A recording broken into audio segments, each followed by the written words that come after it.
I am your host, Larry the Chupacabra, joined by Kris and Lulu Linn. Lulu is also a YouTuber, and we're going to do a little roundtable-y set of discussions today for us. For you, it might be a couple of days, and we're going to start out today by talking about Bethesda's, one of their golden boys is back. Fallout 4 is back with more Pip-Boys, more surviving post-apocalyptic nuclear winter, and floating robots that are saucy. And it's looking pretty good. They've gone through and they've made improvements to the engine. They've made graphical improvements. They've added a lot of stuff. They're putting in some more crafting and stuff, and it looks pretty good. And what are your guys' thoughts on it so far? Well, I have to. Can I just say I'm gonna lose my mind because I'm so excited about it. I mean, nerding out is allowed. Well, I've been playing since the first ones. I mean, I know a lot of people haven't played the first ones, the first and second, but they were actually good. They were revolutionary for their time, and it was awesome.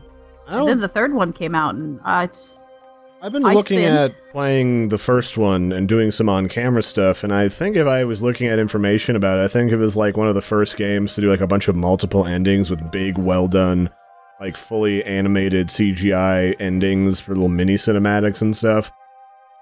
Well, I mean, yeah, they did do a lot of cinema stuff. They did do a lot of cutscenes, which was fantastic, and they actually had voice actors for most of their characters, which was really widely not done when that was first released. Yeah, at the time, that wasn't done. So Fallout just really got me as a kid. That was a big thing, because, like, there were a lot of space constraints, size constraints of games. If it required too many discs, there was a likelihood where people wouldn't play it. Certain stuff wouldn't fit on game cartridges of the time. The thing that I noticed, because I've had a mixed experience playing New Vegas since the start of Fallout 3, is the VAT system in the original Fallout always kind of seemed, well, not the original, but like the three-dimensional ones that would come later with 3 and New Vegas, was like the VAT system always kind of seemed like it was just a holdover from the past games, but it never felt like they did a particularly good job of making it fit into the game. It was kind of like you run around shooting at people and half your shots miss, even if you're like point blank shooting them right in the goo. Then you go into the VAT system and suddenly you're a sniper. But now they've made changes to that engine in particular that has caught my interest, where it's not like a stop time decide thing. It's like, time is slowed, but they will murder you if you take too long. Shoot them in the wiener, shoot them in the head, shoot off their legs, whatever. Do the thing. Do it now, or the dog is going to die. I still feel like it's going to be that when you go into there, you have a lot more accuracy.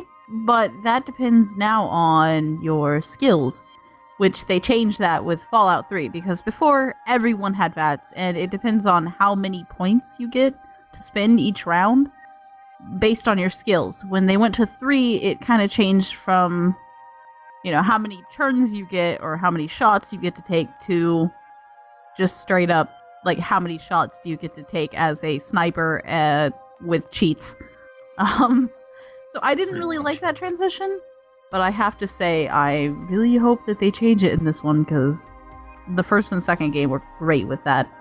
So to build off of that idea, the other thing that kind of goes in with the weaponry is that I don't feel like you're going to need to be in VATs as much. I think it's going to be a more meaningful, more case-by-case, oh shit, I'm being ambushed, better use VATs real fast. But the gunplay seems better. Since Fallout New Vegas, Bethesda's made quite a few shooting games, you know, Wolfenstein games. We've got Doom coming out, and I feel like they've had a lot more experience with making really good gunplay games, and it shows, because the laser rifles, they're bigger, they're meatier. When the plasma and the energy like hits the body of a creature, you can literally see it working. It feels very satisfying in the gameplay footage that we've seen so far.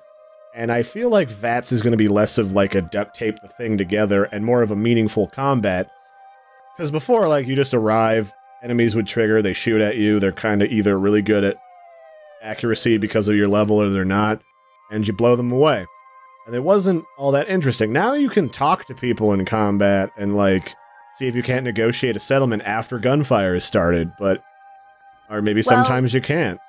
The first and second game, you could do that. You could talk during the things. They did have cutscenes and, speaking during the middle of things, but that was because we were paused during fighting. And when you went unpaused was when the entire thing was over. Even walking, you had to use your own points. So it was a little bit different gameplay. When they went to 3, I think that's just, they didn't know what to do with it. Yeah, it's kind of like when Zelda and Mario went into the 3D world. They didn't know what to do.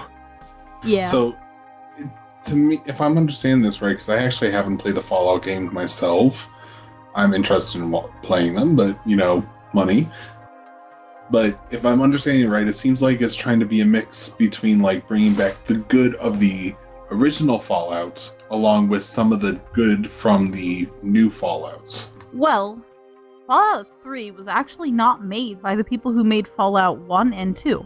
So, when they actually went to the developers of the first ones and asked, they insisted on keeping some of the elements of the game. And that was one of those elements, which I don't think they really worked with it too well. But I hope that now that they're working closer to them, they will bring it back and be a little bit better. Like Larry said, I think they've gotten a lot better with that kind of stuff, so I hope that it's better, because that is... I never used VATS unless I was playing a character where I use a shotgun, and it is up close and I need to slow down time. Yeah, I just popped people in the face with guns. It was pretty simple with me. Yeah. So I guess I should probably set the stage for people before we go any further. So, Fallout 4 is it Baltimore or Chicago? Chicago. Boston, I thought? Oh, Boston. I thought it was... No, it's Boston. I just looked at Boston. it. Yeah, Boston. Yeah, so Fallout 4... You have no idea how many times I've watched that video. Post-apocalyptic, bombs have fallen, Boston, and unlike the other games, Fallout 4 actually starts before the bombardment of nuclear warheads began. You're a father, you're starting a family, you wake up in the... Yeah, I guess you can be female, too. Yeah, you can. So you can be the mother. So you're a parental figure in the Fallout universe before the bombs fall, then some stuff is happening, and then later they skip, and you've woken up in the post-apocalypse, and it's been 200 years, you're the only one from your vault who has survived the cataclysm, and you gotta go figure out what happened to your family, what happened to your friends, why are you the only one from your big freaking vault, because vaults hold a lot of people. Why are you the only person that's not a corpse, or a mutant? Well, I don't know how much you guys know about the Fallout, like, lore. I have read every book in the game, every note in Fallout 3 and Vegas. Nope. And 1 and 2. Nothing. In the games, the vaults were actually not that great. The vaults were pretty much made by the government, and the only reason they were free to get into, or actually some of them were quite exclusive and only allowed rich people in. Each vault had a different, experiment that they were doing on people. In one of the New Vegas vaults, they had plant people that they were trying to raise plants to produce more material, and they became mutated and killed everyone in that vault. Also, and they crazy big praying mantises. I remember that those part things too. Were crazy. But in Fallout 3, spoiler alert, where you find your dad is through a actual you get into a pod and you go into a virtual reality, and you have to figure out which character inside of that virtual reality is your dad. And then you realize that there's actually people laying in 30 to 40 pods laying around you, that they're still alive, but they're still in there, and they don't even know that the war is over or that they're still in the vault. They just think that they're in some paradise two land. of them, when you look through the glass, look like they're already turned into beef jerky that's breathing. Yeah, it's weird. You don't even understand. Yeah, they actually do. They're like the zombie creatures. But yeah, you save your dad there, and you start finding out when you're exploring other vaults, most of the vaults were really screwed up. Or really cheap and shitty, from what I remember. So basically, you're a part of one of these weird experiments. Most people didn't go into cryo sleep, but you woke up. I think that that's what's going on. Yeah, you probably woke up from a cryo sleep, and you're just like, I don't really remember what happened. My wife and or husband is not here, and there's no young creatures here that I could call children. I'm gonna go talk to my robot butler, and also there's a dog. And it seems like they're gonna have some companions, it seems, that you can order to go do stuff, which should be cool. My only concern, though, is like, I don't really care to have a dog in the post-nuclear apocalypse, like, that I have to go order to do stuff. If it just automatically gets me shit, fine. But if I have to order it to do stuff, then I'm just be like, well, dog, this is where you become dinner. Larry, did you ever have the dog in the other games? Was there one in Vegas? Yes. I didn't find it then. And there also was one in the third one, Dog Meat, which is loved by a lot of people, and he didn't do crap but help you fight.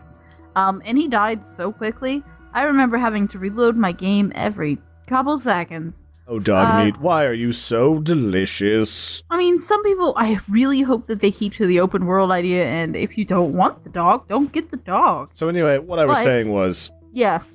I hope that they fix that. So I hope the companions make sense, because they show a lot of things that the dog can do, like go fetch stuff. And it's not beyond Bethesda to shoehorn in some stuff that require some variety of companion, like a Jack and Daxter minigame where you get to play as the little ocelot creature. So as long as there's not something like that and it feels very smooth, then I'm definitely on board. And that goes for a lot of the crafting that's going to be in the game. Like, you can make your own little, I guess you'd call it a town, or like... more than that, we can customize our guns, our houses, our towns. Well, the guns and everything, that's some pretty tried and true crafting, but I'm talking about, like, moving around in the world, placing objects. As long as that feels very smooth and organic and not janky and annoying, then I'll be all for that. But I'm just worried about a situation where you get in there, it's easier just to not build anything and let the NPCs die because they're not that interesting, and then to just shoot people in the face. Well, I mean, a lot more people are going to want to do that. They're going to want to build their town. I actually had a mod for Fallout 3 where I did exactly that. I built towns and would send my people out to scavenge material for me. And what I like the most about this, which I liked in Fallout 3, is you can remove things from the actual game. If you're building a town and you don't want this house to look like crap and have junk everywhere. Because, as you know, Fallout games, they always have just crap everywhere all over the floors. So, what I like is that you can actually break down some of that trash everywhere and use it for your own good. I definitely hope that I can place laser murder turrets. That's a must for me. I'm gonna create my own version of, during the Berlin Wall era Berlin. Oh, where Jesus. The cool side... I don't know, I just feel like doing it. Like, the cool people are over here, people I don't like live over there with the dog. I'm German, sir. As am I. You guys will live over there with the dog, and there's a wall and a murder turret and a guy that looks like beef jerky with a gun. That's all you need to worry about. I mean, it should be cool. There's a lot of enemies and stuff that seem very smooth for combat and interaction.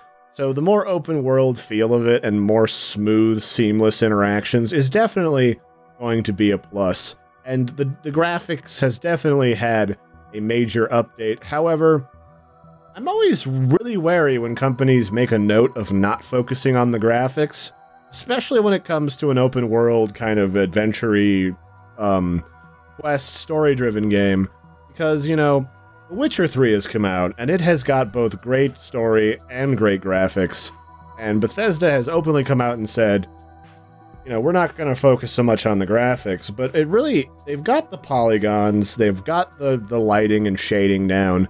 The only thing I seem to be missing is everything looks gauzy, and the textures are crappy in the early stuff that we've seen. Like, they really need to do to make the graphics top-notch is maybe smooth things out just a little bit more and add better textures. But to me that says, like, not only is that kind of lazy in this day and age with the next generation of gaming, especially when your competitors are doing both, but it also says to me that we're going to have another Skyrim where it doesn't look as good as it could, and it sure as hell doesn't run as good as it should the way that it looks. Well, you know, modders will always fix that crap, but yeah, I think that they really should put some more thought into their textures, into how things look. Like, I saw a Nuka-Cola, You could barely even tell. It looked like... I really wish they would just go back to some of the original textures and redo them like Nuka-Colas. Right, and I feel like that's something Bethesda knowingly does. I feel like they don't do stuff because they know the first thing that someone's going to do is make an HD mod in the first month. Not even just that. I think it's just easier for them to take, like, say, a thing that they used for Fallout New Vegas and take its exact item, strip it, and put it in that game. Even though it looks a little bit low textured, it's just an item or a trash item that's laying on the floor. While there's a lot of great things and, like, everything else seems really glowing and delicious, like, God, that's lazy. Come on, Bethesda. This is... Your competitors are gonna beat you to the punch if you keep doing this. It's not okay anymore. I have to say, Larry, though, seeing the new objects that are there pre-bombs falling, oh... I cannot wait to see what modders do with that stuff. It should be cool, too, to see if they throw in a lot more pre-war lore, because that was some of the... Yeah, that'd be great. That was some of the stuff from New Vegas that I really wanted to see. But, like, only, like, 2 or 3 missions really delved into that at all, and I'm just like, but I want more of the tunnels and the pre-war I hate you. I hate you so much. I'm kind of curious to see, now, just because of the way I am... If I did play it, I'm curious to see if you can do, like, as a girl, if you can, you know, be a lesbian, or a guy, you can be gay. You can always do that. You can get into a relationship. Right, well, but not like really their with... games. Oh, okay. In Skyrim, you can always... I know in Skyrim, choose whoever you want. I'm talking about, like, Fallout 4, because I didn't think you could do it in 3. Oh, yeah, in 3, you can pretty much... Well, they never really have, like, a relationship thing. That's what I mean. Like, you could actually have a relationship. Well, I don't know. I feel like they should definitely add some relationship things. Or they should make the engine for it really open-ended, so you can have that, but they don't have to, like... You don't outright have to say it. I hate it when companies decide if they want to have it in, it has to be, like, hardwired in a specific way, like... That Second Life game that Nintendo had for a while, it lets you have gay relationships. Not intentionally, it's just like they had an open engine. And the moment someone pointed out that that was a possibility, Nintendo was like, well, we are Japanese and we are super old and conservative, so no gay people. Thanks, Nintendo. Way to be progressive, you assholes. I mean, like, they basically just came out and said, that was never intended. Sorry if that's not what your thing is. I'm like, this is supposed to be how people live their fictional lives in an online universe, and you're preventing them from living their fictional lives in an online universe? That's the whole point of your weird little game. I mean, come on, if I want to marry my dog in your video game, you damn well let me. Yep, pretty much. Yeah. I can't wait. Thank you, Sims. So the thing that I'm hoping is the best in Fallout 4 is probably going to be the saucy butler, because he comes back and, like, the little robot butler's like, hey, oh, you're still alive. Look at you, fancy man, 200 years. Well, the bombs fell, and I haven't had power in the house in, like, 80 years, but, I mean, if you want to come in and I can cook you something up on... I could probably make a bonfire out of the furniture. I'll make you some snake nuggets. There's been a lot of snakes in the house recently. No, for real. There are a lot of snakes in the wasteland. Why are there so many snakes? You know how many snakes Shh! I'm going into a bit, Lulu. Frickin' robot. But there's rad scorpions. The frickin' you just go in and the robots, like, killed a bunch of people and there's, like, scorpion bites. Like, see, all these snakes. You do realize there's more than just snakes in the waste, Robot Butler? I mean, I'll have some scorpion. I hear good things about that back in... I don't know, that camp was full of mutants, but they seemed into it, so let's do the thing. I mean, it certainly looks like it's got potential, it's just... It seems like they're slacking on a couple departments. They just gotta make sure that, like, everything, like, flows really smoothly. I find a lot of really engaging stories, which is true of some parts of Fallout. New Vegas had an issue with, like, well, a cowboy does this, or... true, like, man knows his gun better than himself. I'm like, what's to know about a gun? I click this when I point at you and you're dead. And then I shot him, because that was a stupid NPC. Well, there's always going to be those stupid NPCs. And I'm going to shoot him. You just need to know the business end of a gun. That's about it. I, for one, don't like the robots in the game. I don't like how they're all gentleman-like, and then they don't really know anything about what's going on or themselves, or Hell, they don't even know basic math half the time. That kind of irks me. Because technology should, Come on, my boot act like does technology. math, Robo Butler 9000. What the actual hell? Yeah. But no, it should be pretty cool. I'm sure there's gonna be some janky stuff, but we'll probably get that fixed with mods. It's unfortunate I say that, but it's true.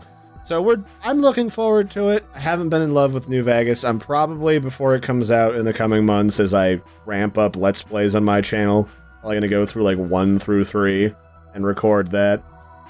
Sparingly, maybe, with like, I don't know how good 2 is. I heard good things about 1. I have to say, if you start doing the 1 and 2, good luck to you. They're very old and they're very hard to tolerate. I'll find a way. I'm a magical man, and I've watched people play it on YouTube, so I have a leg up because I've ruined it for myself. Yeah, good job. Yeah, it's So you gonna be know amazing. So you know about them making people into mutants, because mutants didn't actually get turned into mutants. They made them into mutants, super mutants. Yep, and that's why everyone looks like beef jerky in the future. Yeah, well.